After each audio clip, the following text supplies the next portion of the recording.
হযরত মাওলানা ইলিয়াস রহমতুল্লাহ আলাই তো ইন্তেকালের পূর্বে উনি প্রচণ্ড অসুস্থ ছিলেন, ভীষণ অসুস্থ ছিলেন। এমনিতে উনি সারা জীবন অসুস্থই ছিলেন। ওনার পরিবার, ওনার ভাই বেরাদর, আত্মীয় স্বজন, ছাত্র জীবনেও সবাই হতাশ ছিল যে ইলিয়াসকে দিয়ে ভবিষ্যতে কিছুই হবে না, পড়ালেখাও না, কোনো কিছুই না। উনি এত বেশি অসুস্থ থাকতেন, সারা বছর দিনের পর দিন, মাসের পর মাস অসুস্থই থাকতেন। তো শেষ বয়সের এই প্রচণ্ড অসুস্থতা, মৃত্যুসজ্জা, দারুল উলুম দেওবন্দ মাদ্রাসার প্রধান মুফতি, পাকিস্তানের যিনি মুফতি আজম ছিলেন, হাকিমুল উম্মত মুজাদ্দিদুল মিল্লাত হযরত মাওলানা শাহ আশরাফ আলী থানভী রহমতুল্লাহ আলাইহের শ্রেষ্ঠতম সুযোগ্য খলিফা মুফতি শফি রহমতুল্লাহ আলাই তাফসিরে মাআরিফুল কোরআন যার লিখা, মুফতি শফি রহমতুল্লাহ আলাই তিনি এই শেষ অবস্থায় ইলিয়াস রহমতুল্লাহ আলাইকে দেখতে গেছেন নিজামুদ্দিনে ওনার কাছে। যখন গিয়ে ওনার কামরার কাছে গেছেন তো খাদেম বলছে যে হযরত বেহুশ হয়ে গেছেন, এই মুহূর্তে একবারে বেহুশ, এত বেশি অসুস্থ। তো উনি বলছেন যে ঠিক আছে, আমি নিচে অপেক্ষা করতেছি, হুঁশ আসলে বলবেন দেওবন্দ সে শফি আয়া থা, দেওবন্দ থেকে শফি আসছে, এটা বলিয়েন। একটু পরে যখন হুঁশ আসছে, ইলিয়াস রহমতুল্লাহ আলাইহির খাদেম ওনাকে জানাইছে যে হযরত দেওবন্দ সে শফি আয়া থা। তখন হযরত বলছেন, আরে বেটা কি বললা, তুমি কি জানো না শফিকে? বলো তো, হিন্দুস্তানের মুফতি আজম শফি এসেছে, সেটা তো বলো, জলদি ডাকো।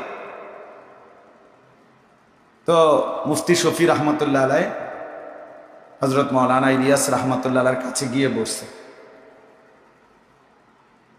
এই ঘটনা মুফতি শফি রহমতুল্লাহ আলাইহির বড় ছেলে, বড় সাহেবজাদা, অল্প কিছুদিন আগে যিনি ইন্তেকাল করেছেন,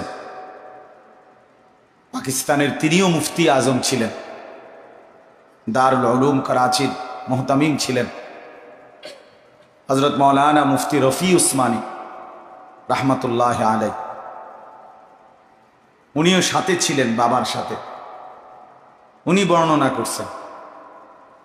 তো ইলিয়াস রহমতুল্লাহর কাছে গিয়ে যখন বসছে,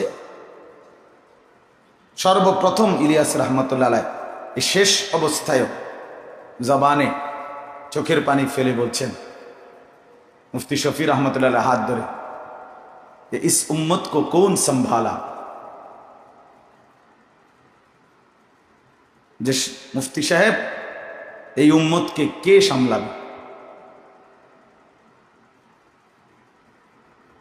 এই উম্মতকে কে সামলাবে, এই ছিল ওনার শেষ মুহূর্তেরও ফিকির। তখন মুফতি শফি রহমতুল্লাহ আলাইহি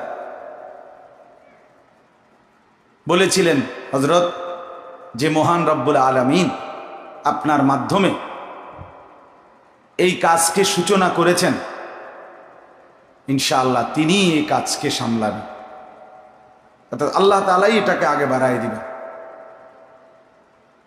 তাহলে এই যে ফিকির, আসলে মানুষকে পরিবর্তন করা, সংশোধন করা, বাস্তবিক অর্থে তাকে বদলে দেওয়া, এটা হলো মেইন কষ্টের কাজ। এমনিতে ফর্মুলা দেওয়া, বুদ্ধি দেওয়া, পরামর্শ দেওয়া সহজ, কিন্তু জিন্দিগি বদলাইয়া দেওয়া কঠিন, অনেক কঠিন। নিষ্প্রাণ জিনিসের উপরে মেহনত করে অনেক সুন্দর করে সাজানো যায়। মনে করেন এই কাঠের উপরে কারুকাজ করে বিচিত্র আইটেমে এটাকে সাজানো যাবে, কারণ এটা নিজে কোনো নড়বেও না, চড়বেও না, প্রতিবাদও করবে না, এটা সহজ।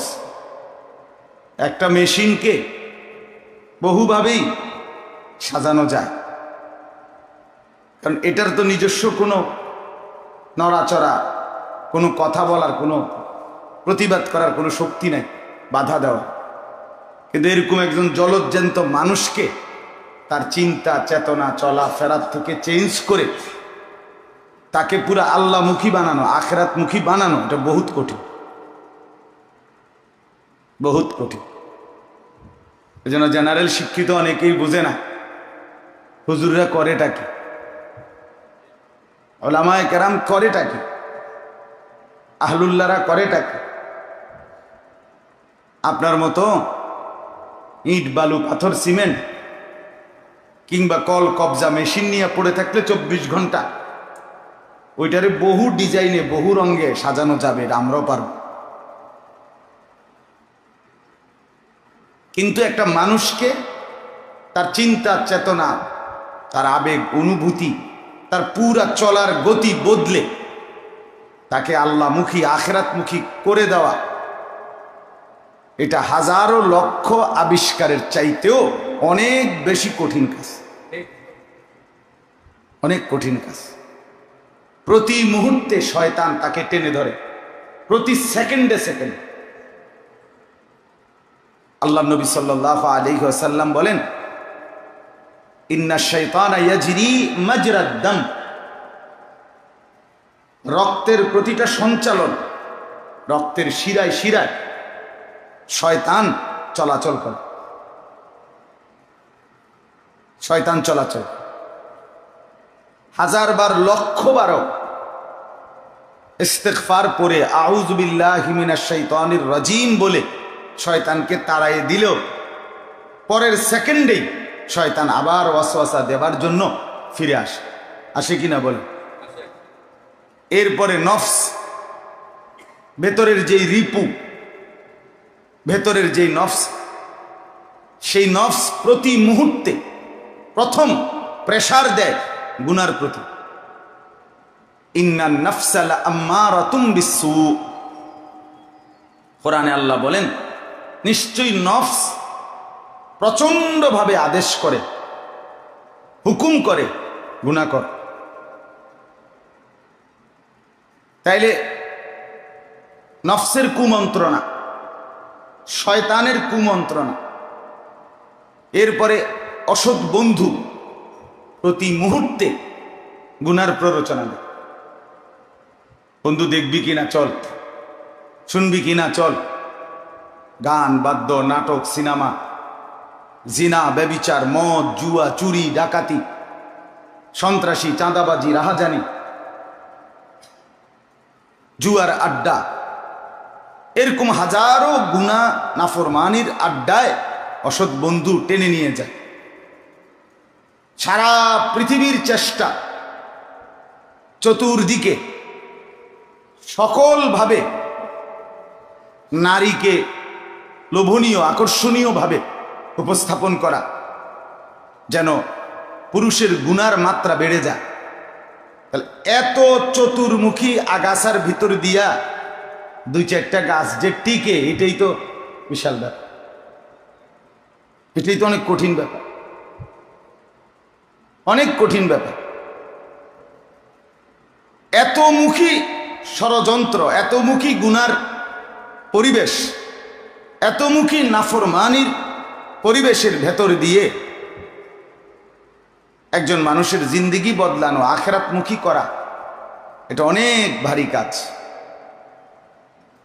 এই জন্য বললাম ভাই, মূলত ইসলাহি মজলিসের আহলুল্লাহদের, আল্লাহওয়ালাদের মূল ফিকির মানুষের জিন্দেগির পরিবর্তন, মানুষের দিলের পরিবর্তন, মানুষের রুহ গতিধারার পরিবর্তন।